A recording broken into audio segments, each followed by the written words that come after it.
ছোট মাসি। হ্যাঁ হ্যাঁ, এই যে আমি এসে গেছি। এসেছে মেয়ে আমার, এসেছে। বাবারে বাবা, সাবধানে, খুব সাবধানে। হ্যাঁ মনে আছে তো।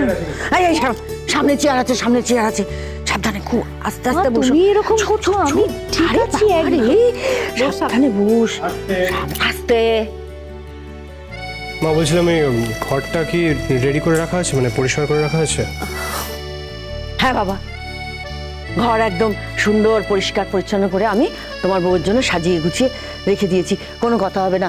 আচ্ছা শোনো, আমি একটা কথা বলে দিচ্ছি। আই মেয়ে শুনে রাখাই, কাজরি আর পিকলু বলে দিচ্ছি, এই যতদিন না তাতান বলছে ততদিন কিন্তু তুমি কিছুতেই উঠতে পারবে না বিছানা ছেড়ে, বুঝতে পেরেছ? হ্যাঁ, হাঁটা চলা করা বারণ, সবকিছু বারণ, তাই তো তাতান? ও তাতান, তাই তো? মা, আমি কিন্তু সত্যিই ভালো আছি। সে তুমি ভালো থাকো, যাই থাকো, আমি কিছু বুঝি না। তোমাকে এখন রেস্ট নিতে হবে, তোমার রেস্টের প্রয়োজন। তুমি কোনো কাজ করতে পারবে না, এটা হলো সাফ কথা, তাই না দাদা? আচ্ছা মেঘলা, একটু কথা শোনি না বাবা। আর তো কটা দিনই বা, কটা মাত্র মাস বল। আর এই কটা মাস তো একটু সাবধানে থাকতে পারবি না?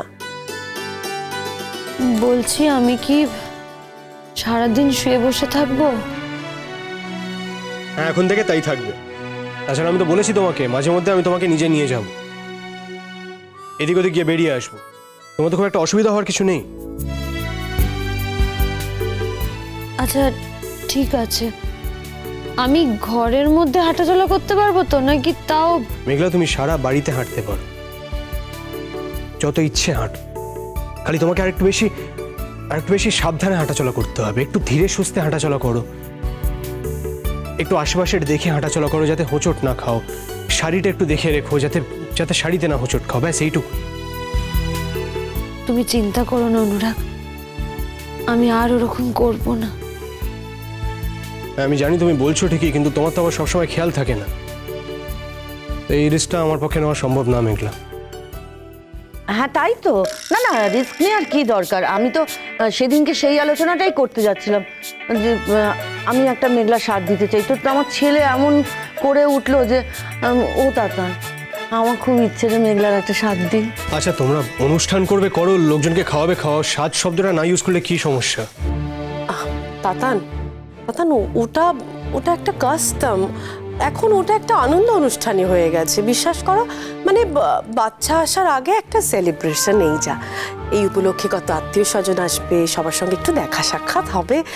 আর মেঘলা বেচারা তো সারাদিন ঘরে বসে থাকছে, বলো, ওরও তো একটু ভালো লাগবে।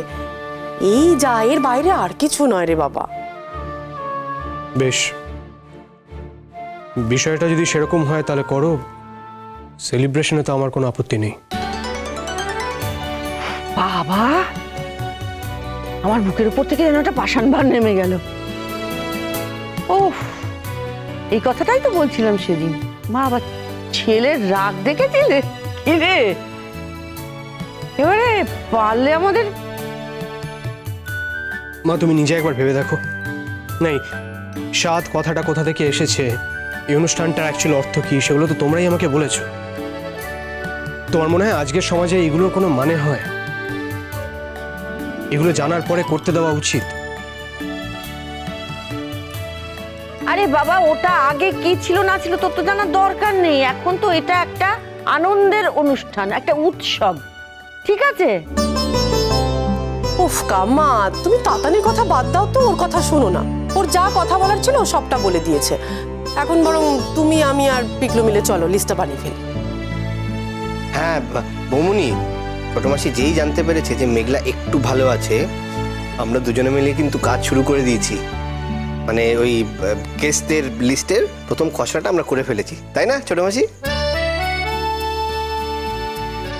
বাহ বাহ বাহ বাহ বাহ, কই আমাকে বলনি তো? আরে আচ্ছা, তোকে কি করে বলবো মা, তুই তো রোজ হসপিটালে যাতায়াত করছিস না, সেদিক দিয়ে ব্যস্ত। তা আমি ভাবলাম আমি আর পিকলু মিলে একটা প্রাথমিক লিস্ট করে রাখি, তারপর তোর যাকে মনে হবে তাকে অ্যাড করবি, ব্যাস এই। আচ্ছা, বাই দ্য ওয়ে, কবে হচ্ছে তোমাদের এই ব্যাপারটা? ওই তো সামনের বৃহস্পতিবার। আমি পুরুত ঠাকুরের সাথে কথা বলে নিয়েছি, বুঝলি কাজরি? খুব ভালো দিন, শুভ দিন, একদম হয়ে যাবে ওই দিনকে। তা মোটামুটি কতজন লোক হবে? ওই লোক আর কি, ওই ৬০-৭০ জন। 60-70 জন। ওমা, ও দেখো কি বলে, তা আমাদের আত্মীয় স্বজন ধরলেই তো সব 60-70 হয়ে যায়। তারপর আমি মেঘলার বাবা মাকে বলবো, টুকটাক এরকম কিছু থাকবেই তো। মা, আমার মা আসবে না।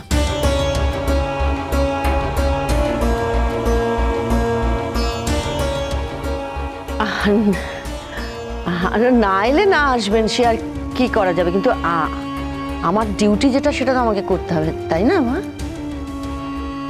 কেন আসবেন না? কেন না আসার মতো কি হয়েছে? আমি বললাম তোমাদের, তোমরা আমার কথাটা মিলিয়ে নিও। না না, এক সেকেন্ড। তুমি এত কনফিডেন্টলি কি করে বলছো যে আন্টি আসবেন না? অদ্রিজার জন্য বলছে, তুমি বুঝতে।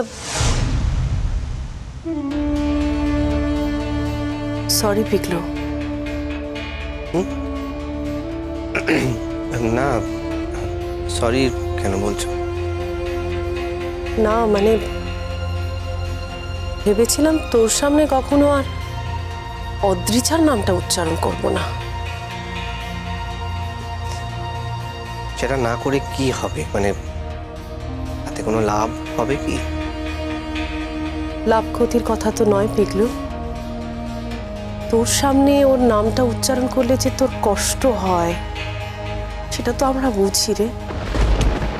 ওর কথা উচ্চারণ না করলে আমার ওর জন্য কষ্ট হয় বৌমনি। আমি তো কোনো কিছু গোপন করিনি।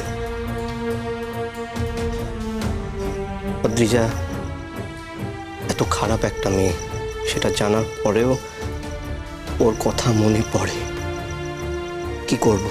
তাই বলছি যে ওর কথা তোমরা আমার সামনে বলো আর না বলো তাতে কিছু যায় আসে না। আমার ওকে ভুলতে একটু অসুবিধে হচ্ছে। তোর এত কিছুর পরেও কি করে ওর কথা মনে পড়ে, কেন তুই ওকে মিস করিস, আমি সেটাই বুঝতে পারি না। আমিও বুঝতে পারতাম না দাদা। আমার জীবনে যদি এরকম একটা কিছু না ঘটতো আমিও বুঝতে পারতাম না যেটা কি করে সম্ভব। ঘটেছে বলেই বুঝতে পারছি। তো তোরা প্লিজ ভাবিস না, আমি চেষ্টা করব। আমি ইনফ্যাক্ট চেষ্টা করছি ওকে ভুলে যাওয়ার। আমি পারবো, আমার বিশ্বাস। কথা দিচ্ছি তোদের যে আমি অদ্রিজাকে ভুলে যেতে পারবো। পিকলুদা, আমি বুঝতে পারছি না কোত্থেকে কি সব কথা উঠে পড়লো। আচ্ছা পিকলু, একটা কথা বোঝার চেষ্টা কর বাবা, মানে তো কিছু করার নেই না, কারো হাতে নেই। নাহলে বল, আমাদের দিক থেকে তো চেষ্টার কোনো ত্রুটি ছিল না বাবা। ছোট মাসি, আমি তো একবারও বলিনি যে তোমাদের কারোর দোষ আছে। তোমাদের কারোর কোনো দোষ নেই, বিশ্বাস করো, কারোর দোষ নেই। দোষ একমাত্র অদ্রিজার। কটা দিন হলেও তো ওর সঙ্গে কাটিয়েছি আমি, একই ঘরে থাকতাম ওর সাথে। কিছু মুহূর্ত ও আমাকে উপহার দিয়ে গেছে। হ্যাঁ মানছি, মানছি যে মুহূর্তগুলো হয়তো মিথ্যে ছিল, সত্যি ছিল না। কিন্তু আমি তো সেই মুহূর্তগুলোকে সত্যি ভেবেই গ্রহণ করেছিলাম। তাই হয়তো ওকে ভুলে যেতে এত অসুবিধে হচ্ছে। তাই হয়তো বারবার ওর কথা মনে পড়ছে আমার। কিন্তু আমি ওকে ভুলে যাব, আমি বলছি। আচ্ছা দেখেছো, আমি আলোচনাটাকে কোথা থেকে কোথায় নিয়ে চলে এলাম। একটা অন্য আলোচনা হচ্ছিল, আমি তার মধ্যে জল ঢেলে দিয়েছি। এসব কি বলছিস তুই পিকলু? আমাদের বাড়িতে কোন আলোচনাটা হয় যেটার মধ্যে তুই থাকিস না? আর এখন যে আলোচনাটা হচ্ছে এটার মধ্যে তোকে তো আমাদের সকলের দরকার। আচ্ছা ছোট মাসি, কালকে তো আমি তোমার সঙ্গে বসে লিস্টটা করলাম, তো তুমি আমাকে বলো আর কি কি করতে হবে আমি করে। পিকলু, করিস না, আমার সঙ্গে অভিনয়টা করিস না বাবা।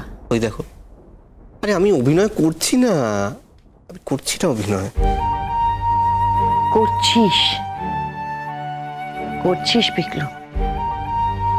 তুই সব সময় আমাদের সকলের সামনে দেখাতে চাস, বোঝাতে চাস যে তুই খুব ভালো আছিস। আমি কিন্তু তোর মা। হ্যাঁ, তোকে জন্মদিনই ঠিকই, কিন্তু জন্ম না দিলে মা হওয়া যায় না, এটা তো কোনো কথা নয় বাবা। আমি তোর মা।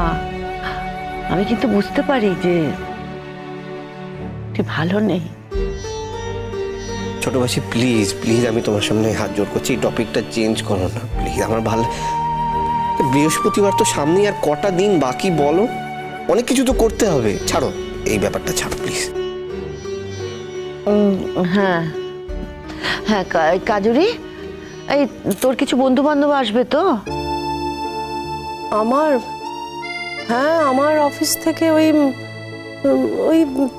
4 জন ব্যাস। এ বাবা, 60-70 জনের মধ্যে তোমার মোটে 4 জন?